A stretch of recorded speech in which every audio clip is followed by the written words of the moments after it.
Hai semuanya, apa kabar? Sehat, sukses, bahagia selalu. Jangan lupa subscribe, like, bagikan channel ini dan berikan komentar Anda agar kami semakin bersemangat lagi dalam memberikan Anda konten terbaik setiap harinya. Bagi Anda yang selama ini telah mendukung kami ucapkan terima kasih dan kami doakan Anda selalu diberikan kesehatan, rezeki, dan kebahagiaan yang melimpah. Jangan lupa aktifkan lonceng notifikasi agar Anda tidak tertinggal dengan segala update terbaru dari kami, Bestbiz ID. Apabila Anda ingin ada sahamnya dibahas atau dianalisa, silahkan drop di kolom komentar. Mari kita mulai sebuah analisa untuk membedah sebuah emiten yang melantai di pasar modal Indonesia dengan nama KLBF atau Kalbe Farma Tbk. Jadi kita akan berusaha melihat KLBF baik secara teknikal maupun secara fundamental tanpa bermaksud mengajak Anda membeli ataupun menjual emiten ini. Dan langsung saja kita mulai. KLBF hari ini ditutup dengan tidak mengalami perubahan harga dari hari sebelumnya, tetap di 1.555. Dan kalau kita lihat total transaksi yang terjadi di KLBF cukup besar, 55,31 miliar. Price earning ratio bagi KLBF sendiri adalah 26,96 yang akan kita bedah nanti. Sedangkan market capital atau nilai pasar dari KLBF adalah 72,89 triliun rupiah. Rentang harga KLBF secara 1 bulan terakhir, harga tertinggi KLBF adalah 1.610, sedangkan harga terendahnya adalah 1.470. Jadi kalau kita lihat harga KLBF sekarang secara monthly atau secara bulanan sedang berada sedikit di atas garis pertengahannya atau di atas zona pertengahan Tommy Channel-nya.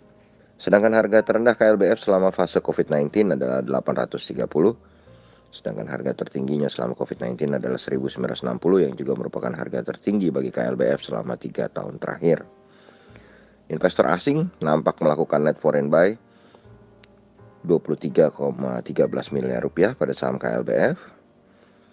Kemudian kalau kita lihat selama 1 bulan terakhir, investor asing juga tampak melakukan net foreign buy sebesar 182,95 miliar. Dan kalau kita lihat dari awal tahun, maka investor asing tampak melakukan net foreign buy sebesar 238,03 miliar di saham KLBF. Dan KLBF sendiri sebenarnya adalah sebuah perusahaan yang sudah cukup lama melantai di pasar modal Indonesia, yang listing tanggal 30 Juli 1991 dengan kepemilikan publik sebesar 42,825%. Dengan pemilik saham lainnya adalah PT Girasole Prima sebesar 10,290%, PT Santa Seha Sanadi 10,03%, PT Diptanala Bahana sebesar 9,5%, Lukasta Murni Cemerlang 9,47%, Ladang Ira Panen 9,36%, dan Bina Arta Karisma 8,52%. Presiden Komisaris dari Kalbe Farma sendiri saat ini dijabat oleh Bernadette Ruth Irawati Setiadi, sedangkan Presiden Direkturnya adalah Bapak Vijong Tius. Dan kalau kita lihat dari IPS Kalbe Farma, memang terlihat cukup menakjubkan ya, walaupun berada dalam fase COVID-19. EPS atau earning per share dari Kalbe Farma tercatat selalu meningkat sejak 2017 ya. 2017 51, 2018 52, 2019 53, dan 2020 58. Jadi mengalami kenaikan atau progres walaupun tipis-tipis ya. Kemudian kalau kita lihat sales dari Kalbe Farma sendiri adalah 17,1 triliun, asetnya 22,45 triliun, liability 4,55 triliun, sedangkan equity-nya adalah 17,06 triliun. Dan kalau kita lihat KLBF sendiri mencatatkan net profit sebesar 2,03 triliun rupiah. Dan book value per share sendiri dari KLBF adalah 364. Ini memang menghasilkan valuasi yang cukup tinggi untuk KLBF. Ya, ini price earning ratio-nya sebesar 26,96 kali PE ratio-nya. Sedangkan price book value ratio-nya atau PBVR-nya adalah 4,27 kali. Jadi kalau kita bicara valuasi, maka KLBF akan menjadi sebuah perusahaan yang sedikit kemahalan menurut saya. Sedangkan untuk profitability-nya, kalau kita lihat net profit margin-nya yang 11,86% dan return on equity-nya yang 15,85%, return on asset-nya 12,04%. Di saat pandemi COVID-19 ini merupakan angka yang cukup menakjubkan. Karena ya boleh kita katakan semuanya double digit. Sedangkan liquidity atau rasio utang dari KLBF sendiri atau debt equity ratio KLBF sendiri sangat-sangat baik, di mana rasio utangnya sangat kecil, ya ini 26,67% saja.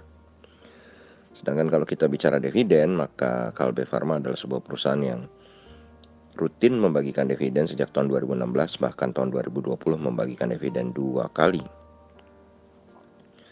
Dan kalau kita bicara dividen, maka kita juga harus berbicara soal berapa sih persentage dividen yang dibagikan. Ternyata dividen yang dibagikan memang sangat kecil, ya ini hanya 1,29%.